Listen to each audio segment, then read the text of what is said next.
Welcome to Season 6 of the Coach Pony Podcast. We are here to help you get paid to coach, and sometimes to find clients you just need your questions answered.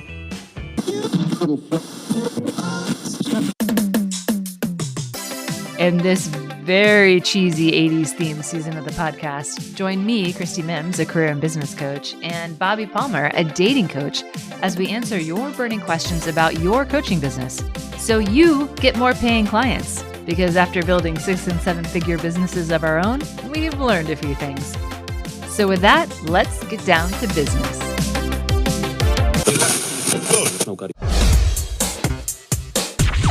Welcome back to the Coach Pony Radio Hour, and we are excited to dive right into these questions of the day. Let's talk coaching business. Let's do it.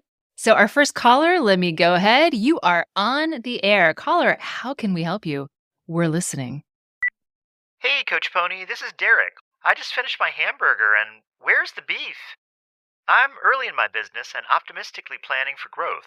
Who should be my first hire, and when should I hire them? Great question, caller. Bobbi, what's your hot take? Who should the first hire be? I'm sorry, I can't answer that. It really depends on your business. So we're going to talk about this further, right? This is a really big decision. So Bobbi's hot take is that it depends. Yeah. Oh, yeah. That's my hot take. I love it. My hot take is your first hire is actually going to happen later than you think, because your first hire should be tools, not a person. And so I want to talk about this. And then after that, it really does depend. It's probably going to be a VA or a bookkeeper. But your first hire, I think, should be tools. But I want to unpack this further because I know Bobbi and I gave very vague answers in some ways. Bobbi, do you want me to start with why I think it should be tools, or would you like to start with what it depends on? I'd like to start with one little step below it depends. The reason it depends is so much has to do with your skill set and what you like to do and don't like to do and where you are in your business. And I do agree with you, as I so often do, Christie, that tools, which people don't think of as a hire, but it is an investment, is a really good start. So let's talk about that. So I said tools first, and I want to back up. I know when I was first a new coach, part of me was terrified about hiring anyone to work in my business, first of all, because I didn't really have much of an income. And secondly, I wasn't even sure what they could do, like who I should hire first. But part of me really wanted to hire someone because I felt like it would make me so much more professional to have like a team or staff. And I wanted to be like that fancy person with my briefcase. I don't know why I always had a briefcase in my mental imagery, but I did. And, you know, an assistant following along behind me, even though I didn't actually want to leave my house. So I don't know what I was thinking. A male assistant, preferably. Oh, yes, a young intern. Focus. Let's get back to this. So my recommendation is tools, because what I realized, and this was a decade ago, over a decade ago, when there are far less tools, but still true today, is that what you really need in the beginning are just a few things. To look professional as a coach, it helps to have a way for people to schedule you, both their sales calls and consults if you're doing one-on-one coaching, or their sessions. Or if you're trying to do something a little bit different with your business and you want a business more like mine, you're still going to be networking and potentially taking partnership calls, and you'll need a way for people to schedule with you as well.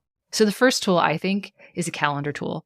It never sleeps. You can set it up to look and feel the way that you want, to say what you want, and people can use it at any time, and it prevents any obstacle. Like there's no obstacle from someone getting on your calendar, which is what you really, really want, especially when you're starting out. So a calendar tool like Calendly, for example, I think should be the absolute one of the first things you hire, if you will, because it does the job that a VA used to do 20 years ago, right? Automated reminders, all of that stuff can be done through the calendar tool. And the second tool you need is a payment tool, Stripe or PayPal, so that you can easily take payment, and ideally one that automates payment a little bit if you have a payment plan situation. And you can look in, there's a lot of different tools to do that. Stripe is my preferred tool.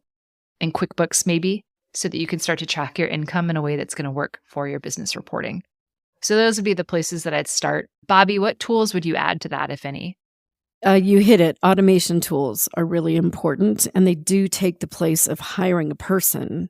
In the old days, we used to hire a person, usually a VA or some content creator, that literally had to post several times a day on Facebook. I mean, back then it was all Facebook. Now there are so many great tools that you could kind of sit down in a day, load all kinds of social media content and have it blast out to all the different apps and so forth. Or because I'm against new coaches feeling that they have to be on social media, or you could sit Oh, good down point. in an hour and program your calendar tool for a lot of different scenarios so you look extremely professional. And we have an episode talking all about social media and what the options are. And one of those options is none. You don't have to do it. So before you hire a person, like invest in some kind of tool.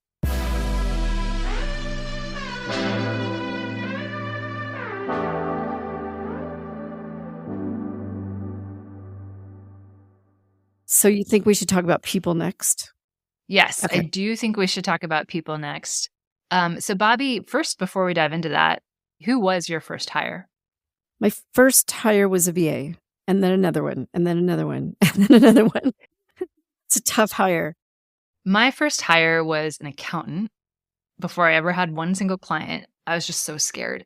I was a sole proprietor, excuse me. I didn't really need an accountant, but I was just scared. And then my second real hire, which happened like a year later, was a VA. And I hired, I think, a bookkeeper right before I hired the VA too, because I was also scared of taxes. Yeah. Oh, that's what you were scared of, the IRS. I was very scared of the IRS, and I just hated doing my own books. The accountant and bookkeeper were really a regular in the beginning, but the VA was the one where I had a monthly retainer, and I was spending what felt like a lot of money for me at the time. Yeah. It wasn't actually, but for me, it felt like it. So yeah, a VA as well in that respect. And you said exactly what I think is really important, which is you hated doing books, so you hired someone to do it. So when you think about your next hire and also what tools you're going to invest in, really sit down and get very clear. So I actually sat down. I used to help entrepreneurs with their hiring and business owners. So I sat down and I listed all the tasks necessary to run my business. Like if you have brick and mortar, I'm including like sweeping the floors, anything that's required to run your business and to actually get things implemented, and make it as discrete as tiny pieces as you can.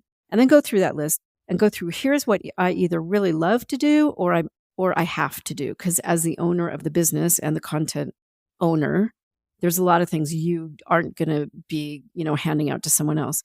So go through and go, oh, you know what? I love doing this. I hate doing this. I never want to do this. I could do this if I have to, and so on. And then this is going to give you a really good view into what you should be looking for in terms of skills for your hire. I love that layout. There's a whole idea around, figuring out what you like to do and you're good at, and then what you're good at and what you don't like to do, and then what you're not good at but like to do, and then what you're not good at and don't like to do, right? And kind of bucketing things. I'm a big believer in doing everything yourself a little bit in the beginning, just so you learn how you like it to be done, so that you can then appropriately teach someone in the way that suits your business style. If you outsource stuff right away without even doing it yourself once or understanding it, I think that's a recipe for disaster down the road. When did you hire your VA? How soon into your business were you, and what did they do for you? Gosh, it's really long ago. I think I didn't hire somebody for the first couple of years. And that was a mistake. Looking back, I think that was a mistake because I really overwhelmed myself. And so it was, having all these half-done projects kind of things. When I first hired somebody, and again, it was before all this automation existed. So when I first hired somebody, it was somebody to like post my blog posts, get them on my website, and then blast them out to the different, services. But that was what my hire was focused on, was getting my content out. Because remember, and we've talked about this before, my business has been really solely based, word of mouth, but other than that, all based on my content on my website, attracting traffic. And that's where I've gotten 95% of my business. So getting my content out was really important. So that was my first hire. My VA hire, I hired because I started to get busier and busier, and there were certain things I really didn't want to do anymore related around customer emails, potential customer emails, contracts, things like that. I wanted some of the admin to be taken off my plate. And so that's why I hired a VA. And so getting back to the question of when should you hire someone, I think once you go through Bobbi's exercise and you do a little bit of something in your business, you start to hire when you become too busy to keep up with the tasks that you really don't like and aren't good at, right? And you realize that your time is better spent, out networking or doing sales calls rather than trying to follow up on emails or something else. And so you start to hire again when you start to get too busy for the time that you have, and you realize you're going to make more money if you spend your time more in your zone of genius as a business owner. But don't forget to try to do everything a little bit yourself so you understand how you want it to be done. And then you can start to think about hiring help so that you can teach someone in your ways. Speaking of teaching, really important. From the very beginning, have that first VA start a VA manual. Yes. And document every single thing they do for you, how they do it, when they do it, even why they do it. Because the fact of the matter is, and my experience, and, share yours too, Christie, but I have someone now I've worked with for like 9 years. So, but before that, it was like a lot of different people. And for many different reasons, they didn't work out. So it takes time to find like just the right person. So get that manual going from the very beginning. So when somebody new comes in, they can be trained, pretty simply. Yeah, that's a really good point. And I'll say my first VA didn't work out that well either. It wasn't that she wasn't good. She had so many boundaries on her time, and she wanted to start working like only 3 days a week and then all this other stuff. And I was like, I actually need someone more than that. I can't just talk to you a couple days a week and have that be it. My clients have questions more often than Then I got someone, and we worked together for a few years, and then she moved to Europe, and the time difference was too difficult for me. That was something I had to learn. I like my VA to be in my time zone, or like within an hour of my time zone, because I want us to be able to talk during the workday. And then I hired someone else, and we've been together for, 6 years at least, 7 years, maybe. So a really long time. But with that, I do want to say it is time for us to take a quick station identification. And when we get back, we're going to talk about one huge hiring mistake a lot of new coaches make that is bad, bad, bad. So stick around for that. We'll be back right after this message.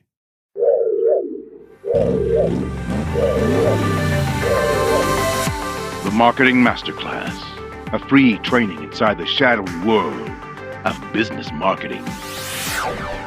If you are wondering how to find paying coaching clients, you won't want to miss out. Join Christie Mims, the founder of Coach Pony, on a mission to help coaches get paid to coach. And you, a brilliant coach who just needs paying clients. Will you succeed? Absolutely.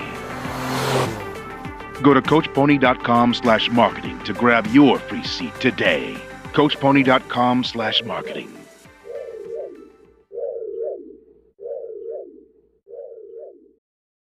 Welcome back to the show, and we are going to unpack the super secret big mistake that coaches make in hiring.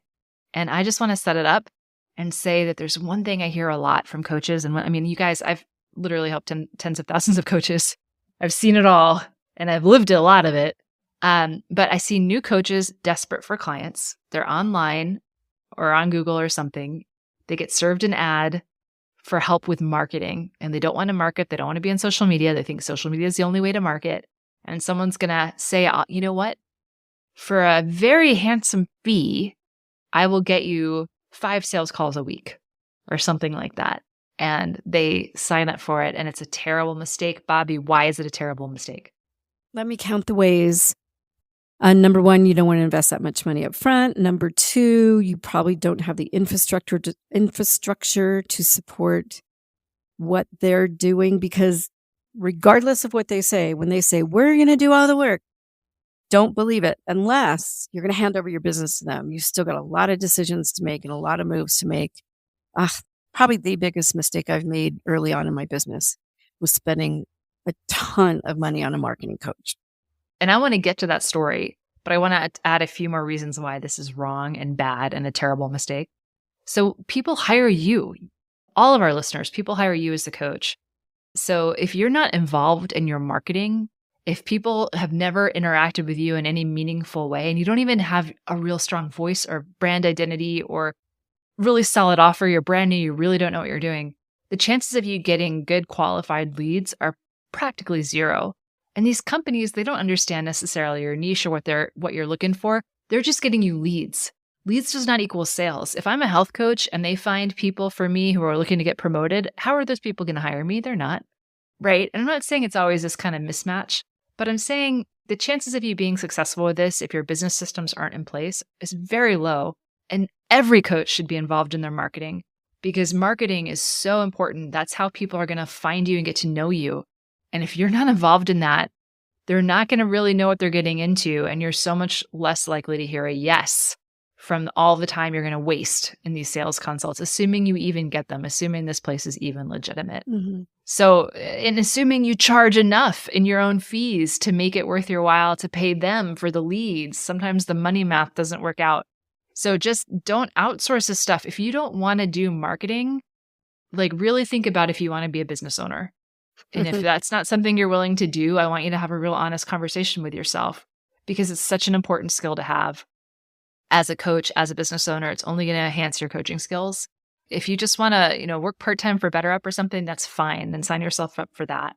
But if you want to build a real business, you got to embrace the fact that marketing is a huge part of your job and it will always be a huge part of your job. And oh my gosh, I'm on a soapbox again. Yes. But I'm going to climb on down. It's important. I'm going to climb on down. I really feel strongly about this because I hate seeing coaches spend what little money they have on these firms that don't understand their business, send them terrible leads, and then their business dies. And they don't make the money back. I hate that. Or they just get one good client every now and again. I hate to see it and I don't want to see it. Mm-hmm. So just be careful with that. And so Bobbi, let's reinforce this with a story of what went wrong. So you hired a marketing agency. Tell us about that and what your experience was like. I hired someone who was a coach to some of the really, really big online marketers. That's what we used to call them. And at the time, I had a part-time VA working for me and that was it. And, he made all kinds of promises. It wasn't about sales calls or leads. He was actually creating a funnel for me, right? So, doing all the planning, the strategizing, and then creating all the emails leading to the offers, and then eventually, a high dollar offer. So, oh my gosh, that's all of us. It's what we want. We want this sort of automated, passive, quote unquote, process. The problem was I did not have the time. I did not have the infrastructure. Everything got log jammed at me because I wasn't going to let anything pass me that I didn't, read and update and approve of. My part-time VA went completely ballistic. I mean, the poor woman was like, are you freaking kidding me? I have to do this in a week. So this guy who may have been great for Coach B, me being Coach A, for Coach B, who had a team of people working for her, he handed me that same kind of, recommendation for business. And I went, there's no way I can do this. He delivered what I hired him to do. He did.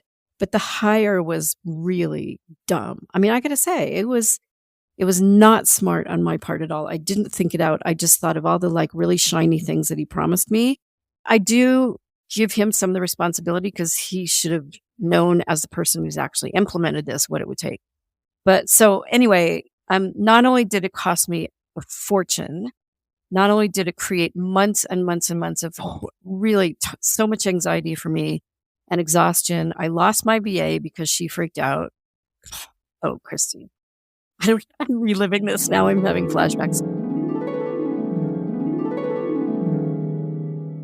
You have to know what your job is in the process. No matter what they're promising you, no matter what they're telling you, you have to really decide what does it look like to me and to my team or to my person.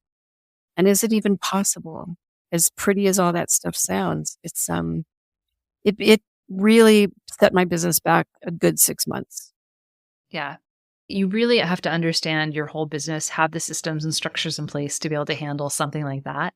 And even then you're going to be deeply, deeply involved in it. So it's not something like, oh, I'm just going to throw money at this problem and magically have clients and not be paying attention to the rest of my business. It's not the case at all. Yeah. But in order to be smart about who you hire and investing in this, again, you have to have a lot of business knowledge yourself. If you don't have that, you're going to end up way over your head, or you'll just get taken for a ride because you just won't get the kind of quality people that you need in order to fill your business pipeline. So there's a lot of ways this can go wrong. And, as a new coach, learn how to market, participate in your marketing. You can figure it out. You absolutely can. There's tons of ways to market. And on that note, please go to coachpony.com/marketing. We have a free training all about how to find paying clients in a way that feels good to you. It's on demand. You can watch it at any time.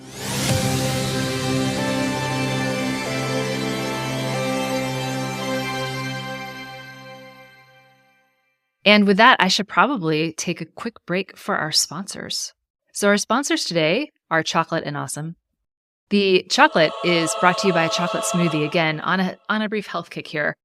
Take half an avocado, 1 banana, some ice cubes, a couple of spoonfuls of peanut butter, whatever milk that you want, and then a big heaping scoop of chocolate powder, like cocoa powder, whatever feels good to you, and then blend that sucker into an amazing smoothie. And the Awesome is brought to you by the Marketing Masterclass. So if you're struggling to find paying clients, please, for the love of chocolate, go over to coachpony.com/marketing and watch our free on-demand class on how to find paying clients in a way that feels amazing to you. That's coachpony.com/marketing. We'll be right back.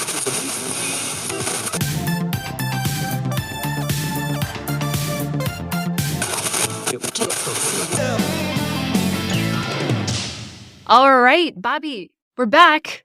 Let's recap. So our caller has a really good idea of what they should be doing next. So do you want to start? Yes. So first thing, definitely consider investing in tools before you invest in people. Second thing, once you start to get too busy, make a list of the tasks that you enjoy, that you don't enjoy, that you are good at, that you're not good at, and then think about which ones you can hire for. And that probably is somebody like a virtual assistant, or in Christie's case, an accountant, but you're going to really learn who that first person is when you look at that list and decide where you need to fill the gaps. And with that, I think we've wrapped up this caller's question. And I hope that what we said will help inform you and help you make a smart decision that feels great to you on your first hire, if and when that happens. And we're super optimistic for your business as well. So I can't wait for you to call back in and let us know how it's going. And with that, we should get to our next caller. What do you say, Bobbi? Let's go. I love doing this. All right, caller, you're on the Radio. Thanks for listening. You're awesome, coach.